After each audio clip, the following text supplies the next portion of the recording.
गुरु ब्रह्मा गुरु विष्णु गुरुर्देवो महेश्वरा गुरु साक्षात् परम ब्रह्म तस्मै श्री गुरुवे नमः।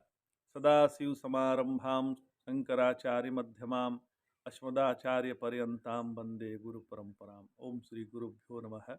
ओम श्री परमात्मने नमः। भगवान, हम लोग गीता के 18वें अध्याय पर विचार कर रहे हैं और उसको सूक्ष्मता से समझ रहे हैं कि आखिर भगवान क्या कह रहे हैं। देखिए, 18वें अध्याय के 19वें श्लोक में भगवान ने कहा, ज्ञानम कर्म च कर्ता च त्रिधैव गुण भेदतः प्रोच्यते गुण संख्याने यथा वाछिणी तान्यपि यथा वाछिणु तान्यपि। भगवान देखिए अपनी ओर से कुछ नहीं कह रहे हैं। गुण संख्या ने, जो सांख्य शास्त्र में जिस चीज की चर्चा की गई है, जिसको बतलाया गया है, वही बतला रहे हैं। अपना कोई यहाँ बात नहीं कह रहे हैं। जिस ज्ञान के द्वारा मनुष्य अलग अलग सब प्राणियों में एक अव्यक्त अविनाशी भाव को दिखता है, वह ज्ञान को तुम सात्विक जानो, ऐसा ये 20वें श्लोक में कहते हैं। लेकिन इसके पहले जो 19वां श्लोक हम लोग पढ़े हैं, उसमें भगवान के इस कथन से व्यक्त साफ साफ हो जाता है कि अपनी ओर से ये कुछ नहीं कह रहे हैं, सांख्य शास्त्र के अनुसार यह कह रहे हैं। तो भगवान 20वें श्लोक में कहते हैं, आगे हम लोग पहले पाठ कर लें फिर उसका अर्थ समझते हैं। सर्वभूतेषु येनेकं भावमव्यमिच्छते अविभक्तं विभक्तेषु तज्ज्ञानं विद्धि सात्विकम्। ये सात्विक ज्ञान के बारे में बता रहे हैं भगवान। जिस ज्ञान के द्वारा मनुष्य अलग अलग सब प्राणियों में एक अविभक्त अविनाशी भाव को देखता है। अब देखिए, जिस ज्ञान से ये समस्त संसार जो है भगवान का ही स्वरूप है, भगवान ही ये सारे सगे संबंधियों, जो भी द्रष्टव्य दृश्य हैं, जो भी वस्तु विशेष हैं, उसमें भगवान ही, हमारे भगवान ही प्रकट हो रहे हैं उनके माध्यम से। यह जो देखता है वह सात्विक बुद्धि वाला है। उसका ज्ञान जो है वो सात्विक है। कौन, किसका ज्ञान सात्विक है? जो यह देखता है यह चराचर जगत जो है परमात्मा स्वरूप है, परमात्मा से अन्य नहीं है, अनन्य है। हम भी परमात्मा से अन्य नहीं है। हमारी हर चीज में वही परमात्मा है। जो सुनाई दे रहा है परमात्मा का ही शब्द सुनाई दे रहा है। जितने नाम रूप हैं सब परमात्मा के हैं। यह जो समझता है वह सात्विक ज्ञान वाला है, यह भगवान कह रहे हैं। बहुत सुंदर बात बताया भगवान ने। तो ये सात्विक ज्ञान वाले हैं। ऐसा ज्ञान पूर्व पुण्य और ईश्वर एवं गुरुदेव की कृपा से ही होता है। इतना आसान नहीं है कि ये सबको हो जाए। यदि पूर्व में आप अच्छे कर्म किए हैं, आपने सत्कर्म किया है, आपने नित्य स्वाध्याय किया है, सत्संग का आश्रय लिया है, तब ऐसा संभव होता है। अब बिना गुरु कृपा के तो ये संभव ही नहीं है। जो सात्विक ज्ञान है वो गुरु कृपा, शास्त्र कृपा, गुरु कृपा और अपने पुण्यों की कृपा से ही प्राप्त होता है। इतना आसान नहीं है। नहीं तो इस प्रपंच से इतना जल्दी हम छूट जाएं। इस प्रपंच में तो सच पूछा जाए तो सब में एक सत्ता देखना ही ज्ञान है और भेद दृष्टि ही अज्ञान है। सच देखा जाए तो ये राजस तामस तो छोड़ दीजिए महाराज, ये तो दूर की बात है। सब में परमात्मा का दर्शन करना यह ज्ञान है। सब में यदि हम परमात्मा का दर्शन करते हैं यह ज्ञान है। और सब में सबको यदि हम भेद दृष्टि से देखते हैं वही अज्ञान है। भेद का जहां निरूपण हो रहा है वहां अज्ञान आ गया। जहां भेद समाप्त हो गया वह ज्ञान आ गया।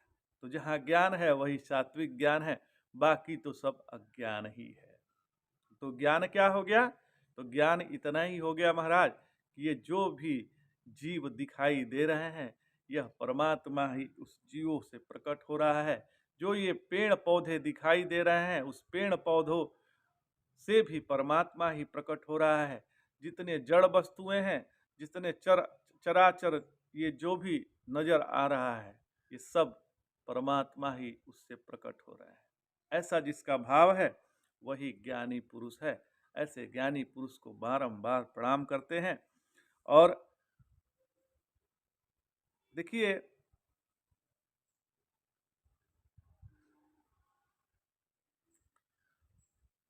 अब आगे भगवान राजस ज्ञान के बारे में बतला रहे हैं कि राजस ज्ञान क्या होता है।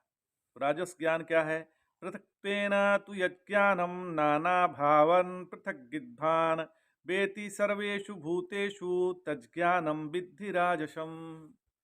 जिस ज्ञान के द्वारा संपूर्ण भूतों में अनेक पदार्थों को भिन्न भिन्न पात्रों के रूप में जाना जाता है, उस ज्ञान को राजस जानो। जिस ज्ञान के द्वारा संपूर्ण भूतों में अनेक पदार्थों का भिन्न भिन्न पात्रों के रूप में जाना जाता है, उस ज्ञान को राजस जानना चाहिए। समझ गए? तो एक को अनेक रूपों में देखना अर्थात मिट्टी को भिन्न भिन्न पात्रों में जानना राजस ज्ञान है। इस प्रकार कारण ज्ञान सात्विक है और कार्य ज्ञान राजस है। तो यह नियम है कि प्रीति कार्य में होती है, कारण में नहीं होती। इसका कारण क्या है? इसमें प्रीति नहीं होती, कार्य में प्रीति ज्यादा होती है। ये करें वो करें, ये जितने करने वाले हैं खूब नाम जप करेंगे, फिर उससे अहंकार पैदा होता है। नाम जप भी इसीलिए है कि सब में हम परमात्मा को देख लें। अब देखिए, गायत्री बोला जाता है कि गायत्री संध्या करना चाहिए, द्विज को गायत्री संध्या के लिए बोला जाता है। तो गायत्री संध्या करने का तात्पर्य यह है कि आप उसमें ये भी देखते हैं कि यह इसका कोई फल नहीं है। मतलब आप जो फल खोजते हैं संसार में कि हमको गाड़ी घोड़ा मिल जाएगा, ये इसका फल नहीं है। इसका एक ही फल है कि आप जो है भगवान को समझने लगेंगे कि भगवान कौन है। तो 4 कंफ्यूजन होता है जीवन में। पहला तो ये होता है कि मैं कौन हूं। दूसरा कंफ्यूजन होता है कि यह जीव कौन है। तीसरा कंफ्यूजन होता है कि यह ईश्वर कौन है। जीवन में ईश्वर कौन है और यह संसार क्या है, ये कंफ्यूजन होता है। तो ये इसीलिए निष्काम पूर्वक जो गायत्री जप करते हैं, राम नाम का जप करते हैं, भगवत नाम कीर्तन करते हैं, उनको ये पता चलने लगता है कि ये सब भगवान का ही रूप है। ये संसार भगवान के अलावा कोई दूसरी चीज नहीं है। उनके अंदर जिज्ञासा प्रकट होती है और जिज्ञासा भी एक तरह का अच्छी दिशा में ले जाने वाला होता है। कोई भी कर्म का परिणाम यदि जिज्ञासा नहीं है कि हम कौन है, यह संसार कौन है, यह जीव कौन है, यह ईश्वर कौन है, यदि आपके अंदर यह प्रकट नहीं हो रहा है, जिज्ञासा प्रकट नहीं हो रही है, तो आप ठीक ठीक समझ जाइए कि आप जो है गलत दिशा में जा रहे हैं। आपका कर्म ही विनाश का कारण है। तो कर्म ऐसा होना चाहिए जिससे हमारा अंतःकरण शुद्ध हो जाए। अब हमारा अंतःकरण ऐसा पवित्र हो गया है जिससे परमात्मा प्रकट होने वाले हैं। तो अपने अंतःकरण से परमात्मा तभी प्रकट होंगे जब हमारा अंतःकरण शुद्ध होगा। तो ऐसा कर्म करना है जिससे हमारा अंतःकरण शुद्ध हो, उसमें राग द्वेष निर्माण न हो। तो ये हो गया था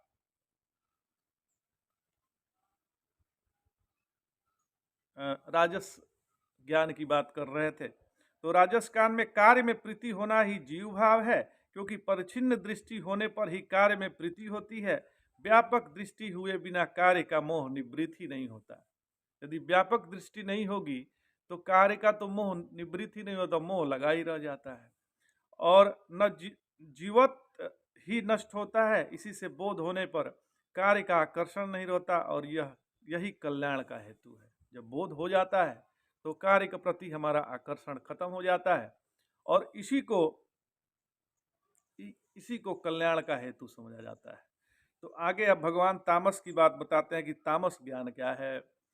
तो यत्री कृष्णवदे कस्मिन् कार्ये शक्त महेतुकम् अतत्त्वार्थवदल्पं च तत्तामस्य मुदाहृतम्। देखिए, जबकि एक कार्य रूप शरीर में ही कारण पूर्तिया आसक्ति हो जाए, जब एक ही इस कार्य रूप जो शरीर है उसमें अकारण पूर्तिया आसक्ति हो जाए तथा जिसमें तत्व दृष्टि भी न हो, ऐसा तुच्छ ज्ञान तामस कहा जाता है। तुच्छ ज्ञान ततामह मुदाहृतम, मतलब ऐसा जो ज्ञान है वो तुच्छ ज्ञान जो है तामस कहा जाता है। ये तुच्छ ज्ञान है जिसकी देहों में आसक्ति हो गई है, जो अपने आप को देह समझता है और एक दूसरे से राग द्वेष बना हुआ है, वह तुच्छ ज्ञान वाला व्यक्ति तामस कहलाता है। ये तामस ज्ञान है। बहुत बड़ी बात भगवान ने बतला दी है।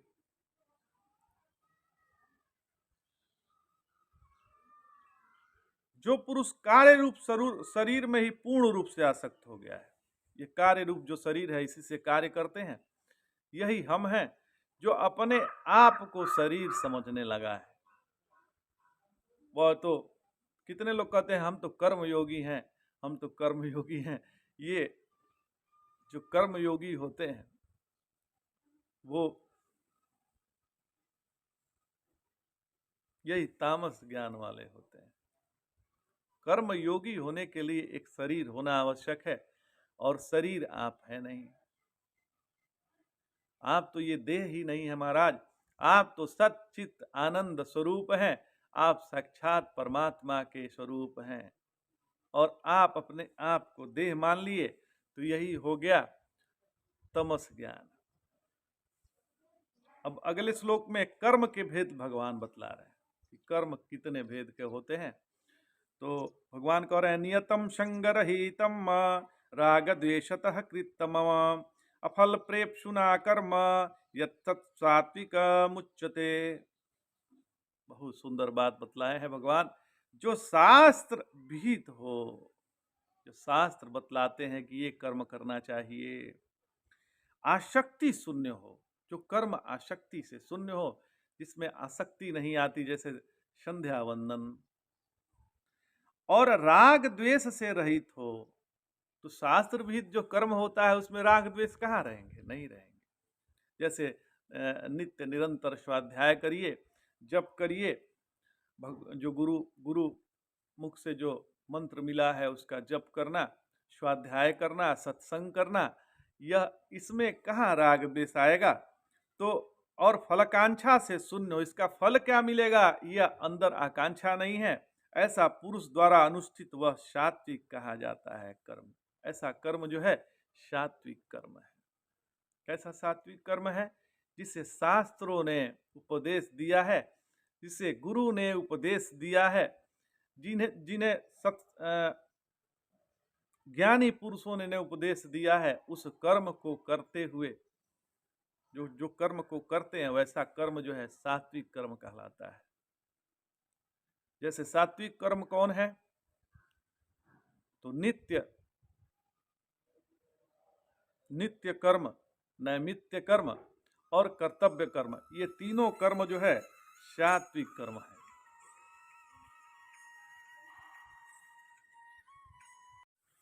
अच्छा, ये तो हो गया सात्विक कर्म, और दूसरा होता है राजस कर्म। तो राजस कर्म के बारे में भगवान बताते हैं यत्तु कामे सुना कर्म साहंकारेण वा पुनः क्रियते बहुलायासम तद्राजस मुदाहृतम। जो कर्म अहंकार पूर्वक जो कर्म किए जाते हैं, तो यतु कामेप सुना कर्म साहंकारेण वा पुनः, पुनः पुनः वो कर्म किया जाता है जो अहंकार पूर्ण है और काम पुरुष द्वारा बड़े परिश्रम से किया जाए वह राजस कहा जाता है। बड़ी मेहनत से, अरे हमारे जैसे कौन है, अहंकार है कर्म पे कि हम तो कुछ भी कर सकते हैं या किसी को हम बर्बाद ही कर दें। किसी को बर्बाद करने के लिए काम किया जाता है, किसी से राग द्वेष से प्रेरित होकर जो कर्म किया जाता है, किसी को नीचा दिखलाने के लिए जो कर्म किया जाता है या अपने को बर्बाद करने के लिए जो कर्म किया जाता है, जैसे मद मात्सर जो वो है, जैसे एल्कोहल का लेना, नशा का करना, ये तो भी अपना बर्बाद ही है। या देर तक सोए रहना, 8 बजे तक सोए हुए हैं, मतलब कोई नियम नहीं है जीवन में, जो नियम पूर्वक न हो, नियम के विरुद्ध हो, ऐसा जो कर्म किया जाता है वो राजस कर्म है। समझ में आ गया? तो अब भगवान तामस कर्म के बारे में बताते हैं।